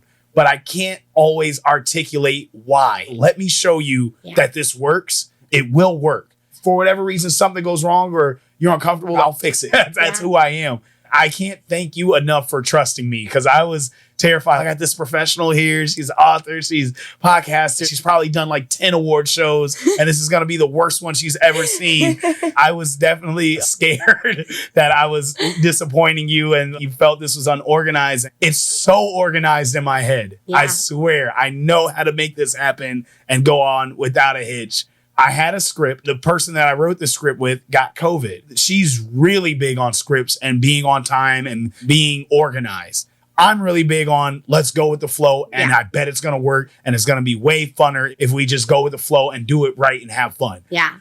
We did. And you were on board, and I can't thank you enough because I've been in settings where they're like, do the line right. But what if we do the line the way that I said? I wonder if that's because we both feel like we're already in the movie. We already know the movie. Yeah. So it's like we just know it'll work. I was supposed to mess up right here. I think it's because we're so good on our feet. Whatever. We'll just go with it. My thing is that I miss a lot because of my hearing. And so I was more worried about what if I can't pronounce a name right? But I was new to everybody in that room, so I didn't know any of it. Then we went over it, and I was good. It was so funny because at one point they're like, Bree, maybe you should go find him. Hey, he's busy and I'm having a good time. Right. If he needs me, he needs me. If he doesn't, he doesn't. Either way, I'm having the time of my life. That's awesome. And then when I was just about to go tell you, like, hey, everybody's doing an amazing job. And if you don't need me, it's cool. Don't feel bad. No. And then you're like, meet me stage left. And I went stage right. And then I walk across. It's okay. I just learned which one was right and left that night. Here I am. Right? Who's stage left? Everybody was great. It was so perfect with Liz. It was so fun with her. I'm like the ultimate hype girl. So I was having a great time just hyping everybody up. I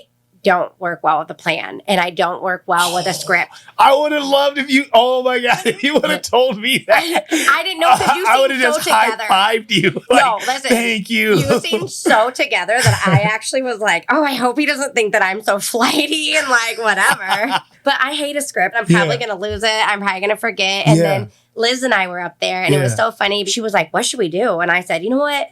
I think it'll be so much less pressure if you read one, I read one. Yeah. And then we ended up not even doing all of them that we were going to do. Whatever, it'll work. Let's just fly with it. And we did, and it was perfect. So I ended up talking with Riley and Juan afterwards.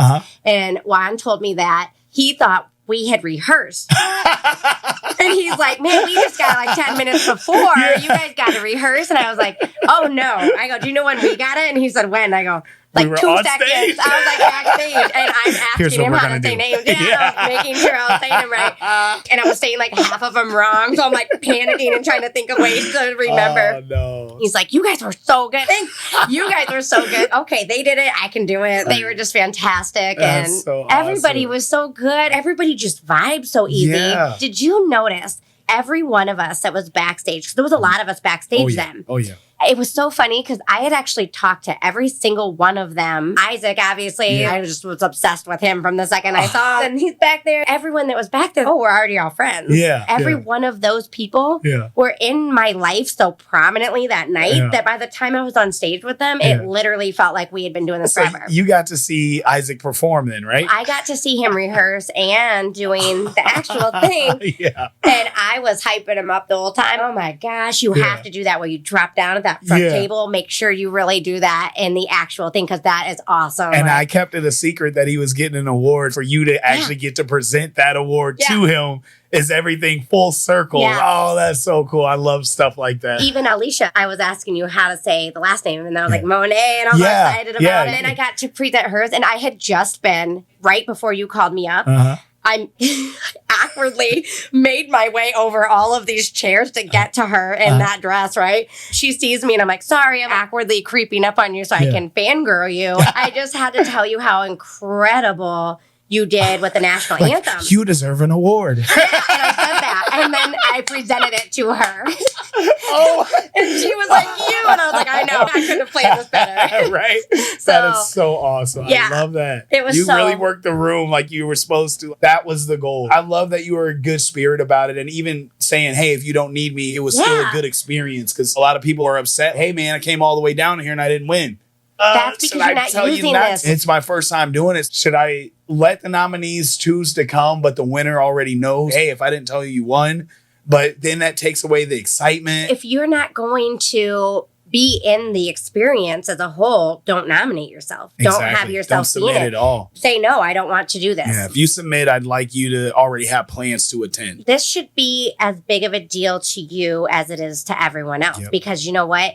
If you aren't in the mind space to use this as an opportunity, then let somebody else have that opportunity who's going to use it really wisely. It's just maybe not time for you right now. That doesn't have to be a bad thing. If you're not invested in this. Yeah, you're in the way. What sucks is like I make my living off of music, but I love when I can give away free stuff. And I really wanted to do free submissions for artists.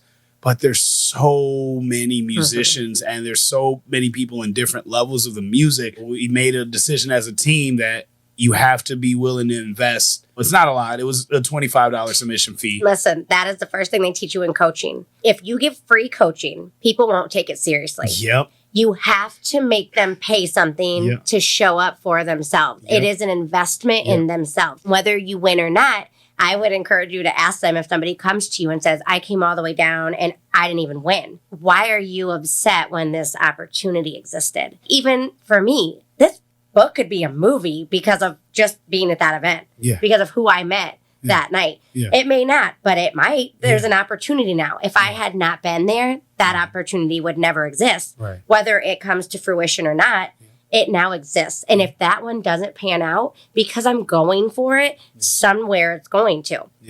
But if you're just like, this isn't immediate enough, I didn't get enough, you didn't give me enough.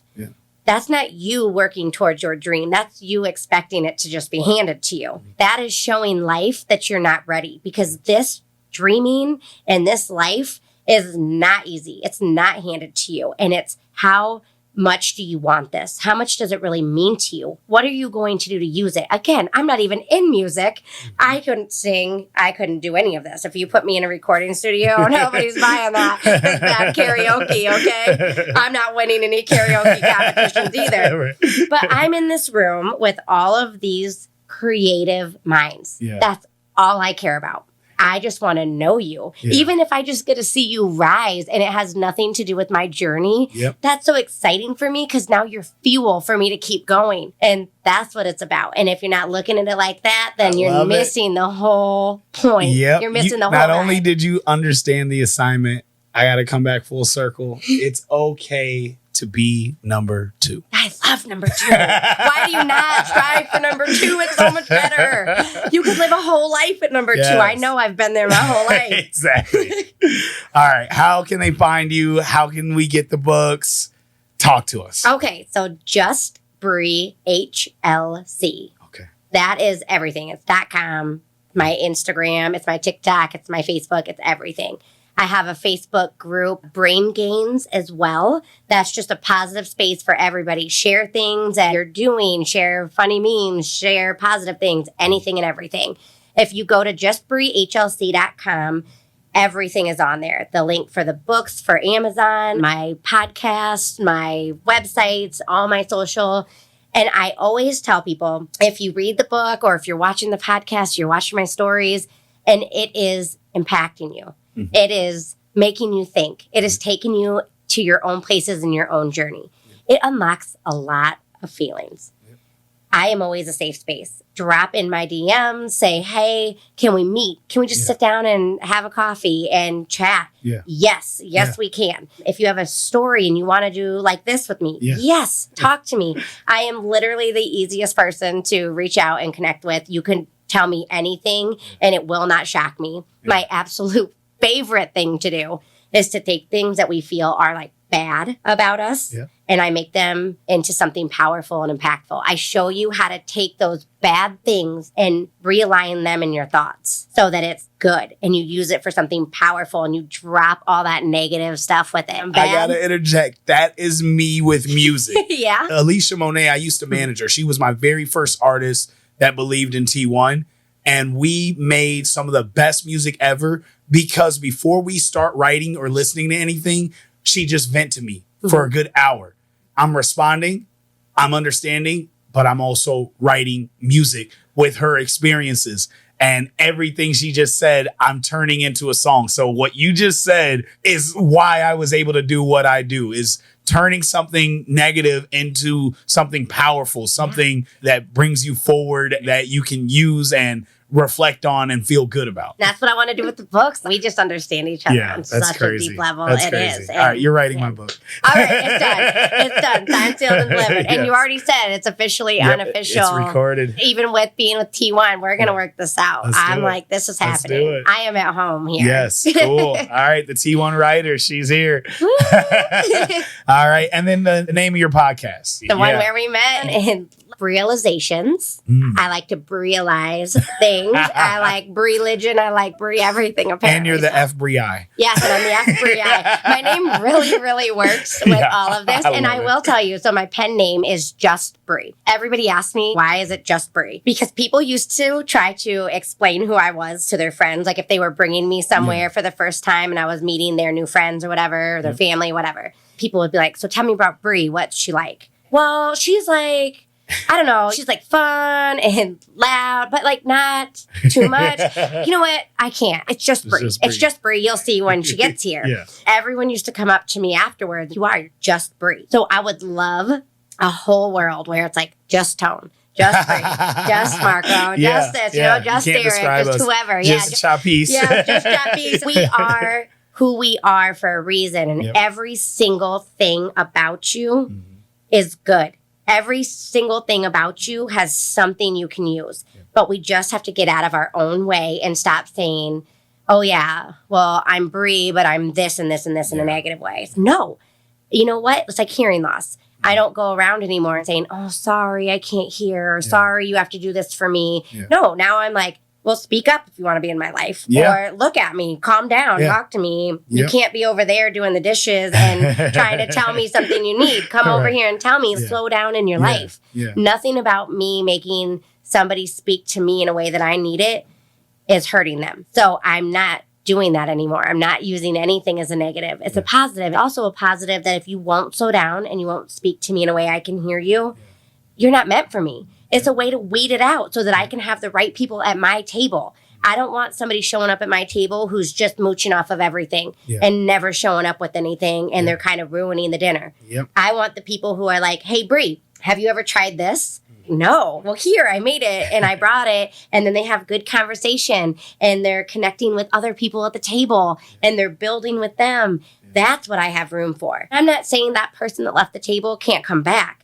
But you have to show up. You have to be a better version of yourself. Get out of your way and then come back. We're not an all-inclusive here. We give each other space. And I'm not going to allow somebody to be in my space when they aren't working. Go take your time. Be in your black cloud. Be in your dark weather. If that's where you need to be, that's okay. Grow through it. And I'm always here. But I'm not going to have somebody at the table that's just expecting me to hand them everything all the time. I'm busy. I don't have time for that. I need everybody showing up with things. That's how we rise. I love it. I love it. Ladies and gentlemen, Just Bri. Thank you so much for coming down here, spending time with me and having fun. This was fun. We could probably go another 2 hours easily. So. I know. We'll just do more. We'll follow up and then absolutely. The one where we met is kicking off. I'm sure we're going to be doing this a lot. So. Absolutely. Awesome. Thank you so much for being here and let's do this more often. Yeah. Thank you so much. Thank you.